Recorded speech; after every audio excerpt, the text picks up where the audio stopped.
ଜଣେ ଜଣେ କହୁଛନ୍ତି ଆମ ଜାତକରେ ରାଜଜୋଟକ ପଇଲା, ଯେଉଁମାନେ କହୁଛନ୍ତି ରାଜଜୋଟକ ପଇଲା, ନାଗ ନାଡ଼ି ନାସ୍ତି ସବୁ ତ ହେଲା। ଆମର ତ ବିଶ୍ୱାସ ଅଛି, ଆମେ ବାହାଘର କରିଥିଲୁ।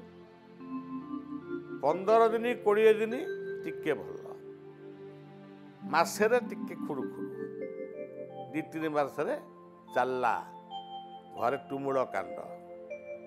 ତାପରେ ଝିଅ କେଉଁଠି ଦୌଡ଼ିକି ପଳେଇଲା ତା ବାପ ଘରକୁ, ଜ୍ୱାଇଁ କେଉଁଠି ଲୁଚିଲା, ଡିଭୋର୍ସ ହେଲା, କେସ୍ ଚାଲିଲା।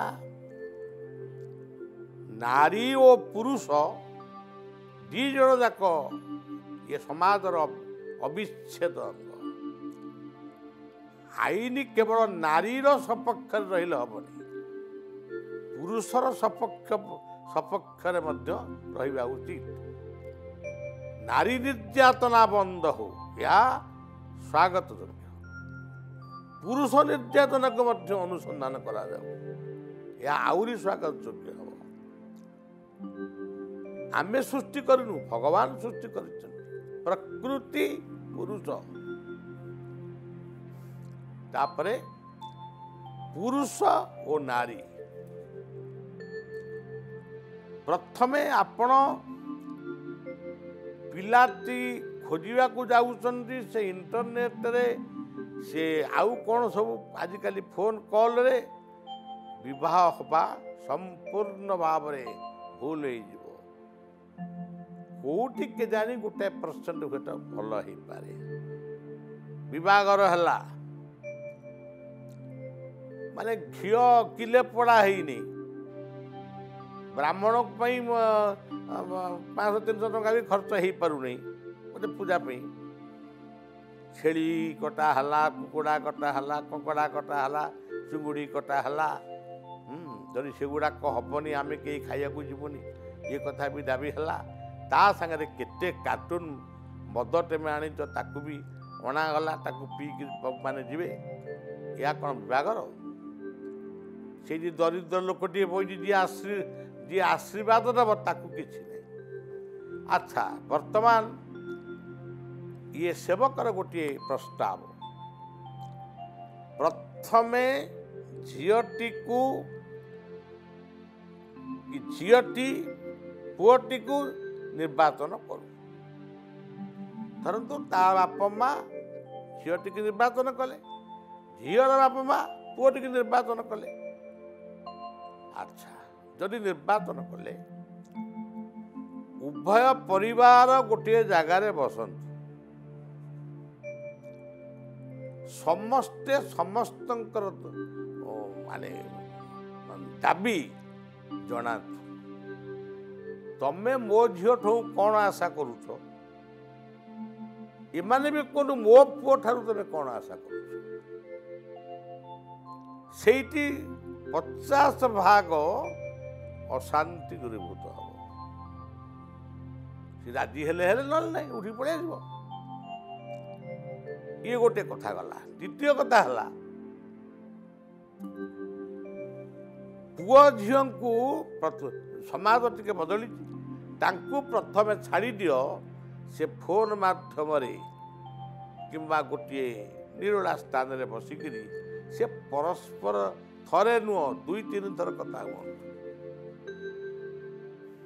କ'ଣ କଥା ହେବେ? ତମେ ମୋ ଠାରୁ କ'ଣ ଆଶା କରୁଛ, ମୁଁ ତମ ଠାରୁ କ'ଣ ଆଶା କରୁଛି। ଝିଅ ପୁଅକୁ କହୁ, ପୁଅ ଝିଅକୁ କହୁ, କିଏ କାହାଠାରୁ କ'ଣ ଆଶା କରୁଛି।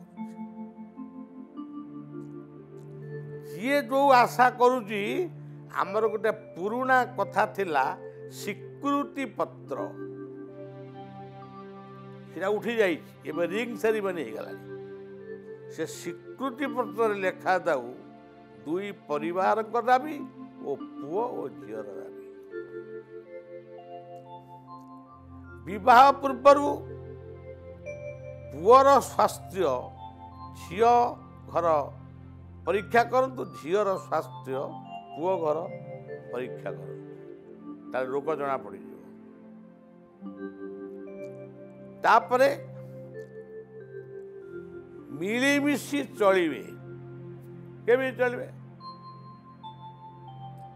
पुओ झींकर विवाह मिलनर प्रथम दिन को कहा जाए मधु मिलन मधुसज्जा ताकू ओडिया के कहूना समस्त कहते हनीमून मधुसज्जा मधुर कथा मधुर व्यवहार उभय ठारू आशा करती आजिर पिलामानंकु बलिया पचारुछि आपण माने मधुसज्जा करिसंती मधुसज्जा करिया पे आपण को दीप को जाउछंती दीप गुड़ाक नाम मोर मने पड़ुनी कोठी टूरिस्ट प्लेस सेटिक जाउछंती सेठी कोन मधुसज्जा है सेई मधुसज्जा उपरे बर कहले श्रेष्ठ कन्या कहले सुना ये उभयंकर दाबी पुणी थरे आलोचना हो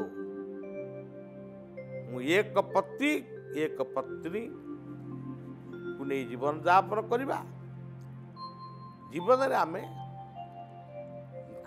आमे परिवार गढ़ा वैकुंठ समान आहा अटे से घर परस्पर स्नेह नहीं थाए निरंतर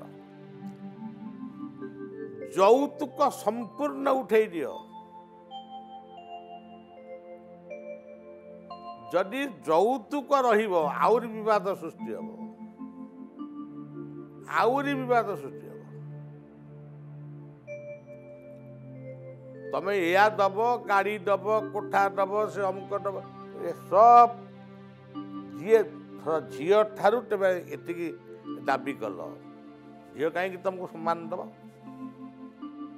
झील शाशु शशुर बापा माँ मैंने कहीं तुमको सम्मान देवे तो झील को किणिकी जानी मो पाखु तेणु ये सब कथा को प्रथमे त्याग कर विचार करके त्याग कर आउ गोटे कथा पुओ झील ठारू यौतुक उठीगला अच्छा एमती गोटाए वर्ष दि वर्ष भी गत हो जाऊँगी अशांति अशांति से क्षमा दौर दंड दौर एमती हो तार गोटे संतान जन्म है आज साइंस कहूँ मार गर्भरे पिला रहिला बेले तुमे पाठ पढ़ शास्त्र पढ़ भल भल लोकंकर जीवनी पढ़ कहीं सी पाठ पढ़ा भितर रही मार गर्भरे छुआटा आहरण कर विज्ञान पिलाटी पेटरे अच्छी बाप मांकर कली कजिया लगुच बापा पेटे मद पी देकर सिगारेट गोटिक पर गोटे खाऊ फोपाड़ माँ उपरे अकथनीय अत्याचार मद पी देवा पर है बेले बेले नारी माने मध्य मद पीले सी भी पुरुष मानक मारुच कि संख्याटा कम अच्छी आउ कि दिन पर समान हो कौन है अश्लील दृश्य अश्लील चित्र को मन भीतर अंकन करी जो छुआटी जन्म है से अश्लीलता को ग्रहण कर मध्य मादक को निश्चय आकर्षण कर पिलाटी जन्म है सी सबुदिन कौन कुआ कुआ कांदुव आस्ते आस्ते पाठ पढ़ु छुआ आगे माँ बापा को शोधुव बापा माँ को शोधु